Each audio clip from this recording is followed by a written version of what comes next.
I'm Lisa Pickering, and welcome to CITV's Press Talk. Here's the most recent news and information from the government of Bermuda. Good afternoon. You may be aware, as part of our election platform, and particularly our 100-day pledge, the government committed to, and I quote, review the privatization contract between ACON and the Bermuda government for the Elliott International Airport to see if Bermuda can get a better deal. This contract is a public-private partnership, P3, transaction entered into by the former government involving the Canadian Commercial Corporation on behalf of the Canadian government and Canada's largest public construction and infrastructure development company, ACON. The transaction includes the construction of a new airport terminal, building, and a 30-year lease at the Elliott International Airport. The government wants to further scrutinize the agreement because, as I said, we wish to get a better deal for the people of Bermuda. As opposition, we expressed our dissatisfaction with this arrangement, and the government continues to have such a dissatisfaction. The decision to construct a new airport was not part of the last government's election platform and appeared to come out of nowhere. The former government started this process without an RFP, request for proposal, not following financial instructions, which are in place to protect the public purse and which is standard international best practice. Bermudians want a new airport, and we agree this should be carried out. What many people experienced with this particular proposal was a process and arrangement they were being forced to accept, as the project was not open to other bidders.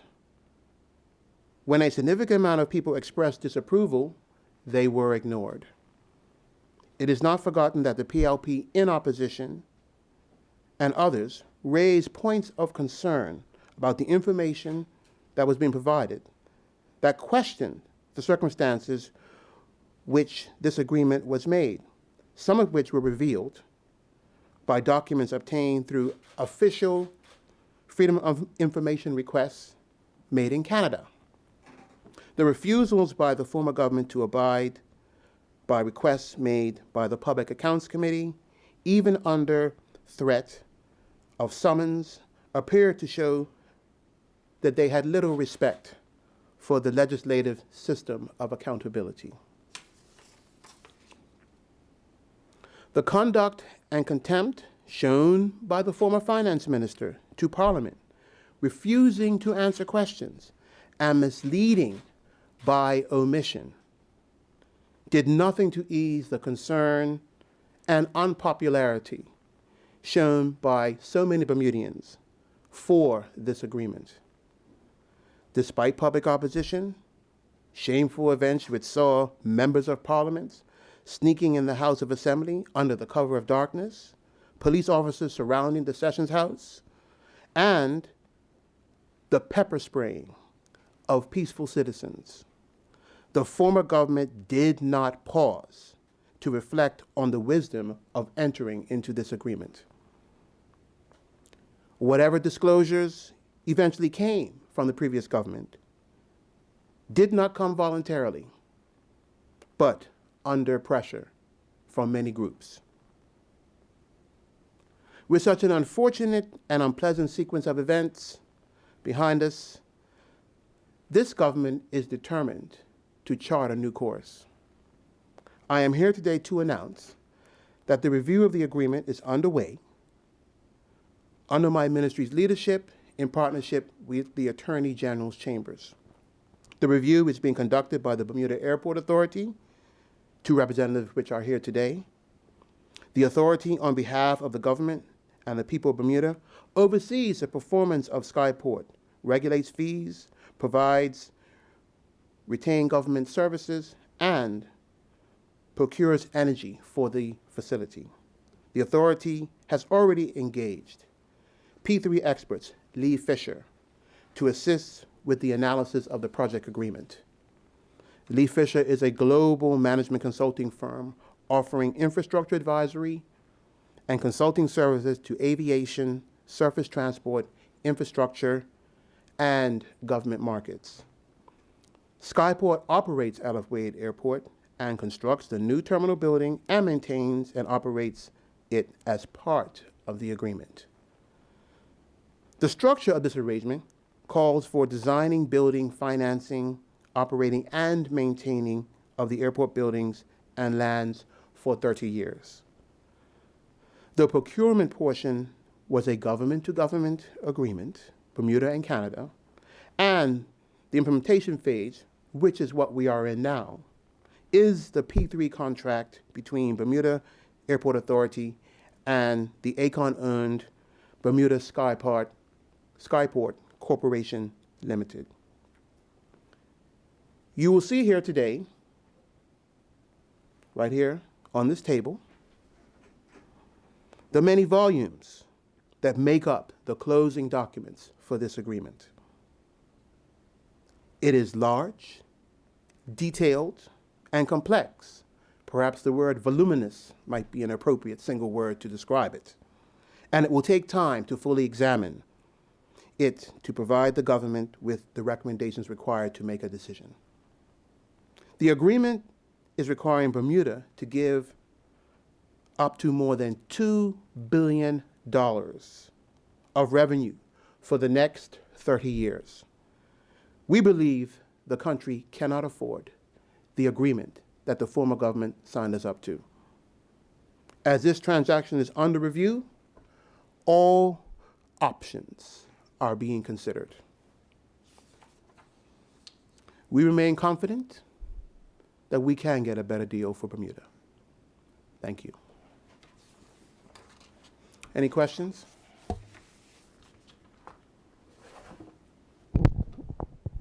Afternoon, sir. Afternoon. If we were to dispense with the deal, do we have a figure in mind as to what it would cost to scrap the airport deal? Right now, we're exploring all options. So we don't know, or Until the review is considered, there's no answer that is purely hypothetical. is there a rough idea of how long the review might take to carry out? Our goal is to have it finished by December. Io Johnson, Think Media. My question is really relates to when did this review start? It started not long after the government came into power. I spoke to my ministry, I spoke to the BAA, and it was stated in the platform as a 100-day objective, so it began virtually from the very beginning. I consulted with the AG's chambers, who are our partners in there, and that's when it commenced. And when was Lee Fisher commissioned? They were commissioned perhaps within the last 4 to 6 weeks to continue on with the process, but it has been ongoing long before that. How were they commissioned? They had had experience working with the government before on projects, and that's a matter for the BAA. I would have to allow you to speak to them to find out how they commissioned them, but they are a known P3 expert globally. So right. They were and also on recommendations from persons who had been familiar with our project going back prior to our administration, were aware of Lee Fisher as well. Okay, can somebody from the BAA tell us what the process was in commissioning Lee Fisher?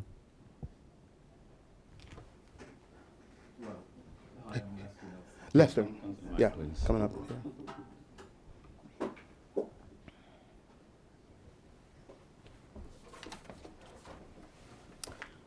Good afternoon. I'm Lester Nelson, the CEO of the Bermuda Airport Authority. The question about Lee Fisher. So they were known to us from the former Department of Airport Operations, as we are responsible for all of those files that DAO had kept over the years. So they did perform strategic P3 advice to the former DAO and the former government. So we reached out to them to assist us with this initiative. Were they involved in the contract here at all, in advising on the airport deal? They had a smaller role. There were many consultants, right, who were involved, who were advising the previous government on the structure of the deal. It's a very complex deal, has financial components and airport operations components, and they were involved in a very minor part of that. Okay, so Lee Fisher was involved at some level. Can you tell us what that level was? What exactly did they do? Okay, I would have to go back and look at the terms of engagement, but generally speaking, it was to offer strategic advice to the government. Okay. Right, yeah, I haven't really answered the question about how they were selected, because I'm sure there are other P3 global experts around the world. And the reason why I'm asking is that, the concern from the government, as when they were in opposition and now, is that the airport contract wasn't put out to tender. So, it seems as a principle that should have happened. Did that happen? Lee Fisher has had great experience dealing with ACON, and I was satisfied that the choice of them as well was good strategically for us, since we had responsibility for reviewing this contract.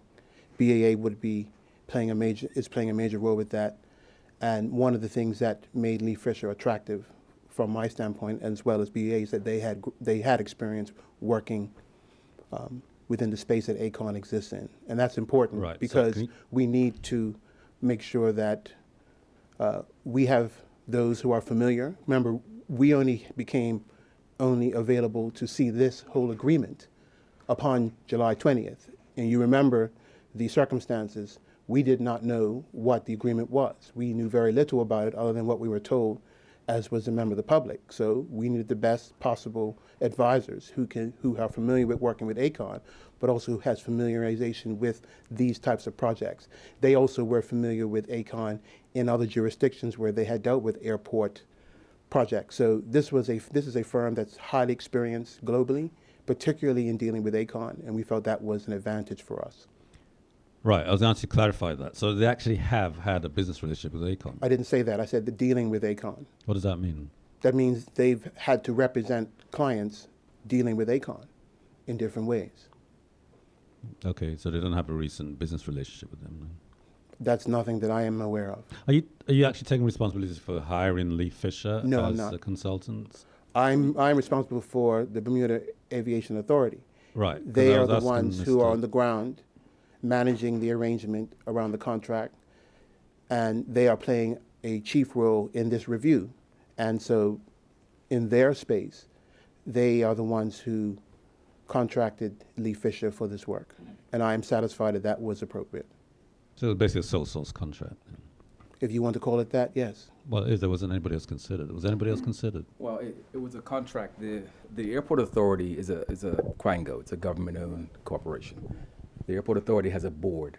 The chairman of the board, Mr. Mark Fields, is here today. So the way it works is that we have financial instructions, which are separate from government's financial instructions, but they'll be posted on our website soon, and you can look at it. Lee Fisher was procured in accordance with the Bermuda Airport Authority's financial instructions. And you could look at our financial instructions and see what the process that our board followed, but we followed our financial instructions. Right, okay. One more question. All right. So, Minister, is it appropriate that Quango should have separate financial instructions from the government? All of the quangos have their own financial instructions, even though they may be a mirror of the government's, but all they are required to have financial instructions. That is what is required of every quango. Okay. So they all have financial instructions. They're drafted, prescripted to their role, but they all have financial instructions. In the past, they didn't, but they certainly now, all of them have a financial instructions. But I'm here to speak about just the ones I'm responsible for, and in this particular case is BAA. And as you've been told, they do have financial instructions of which they followed in this case. And it doesn't involve. Yeah, but just to clarify, it doesn't involve tendering contracts like this.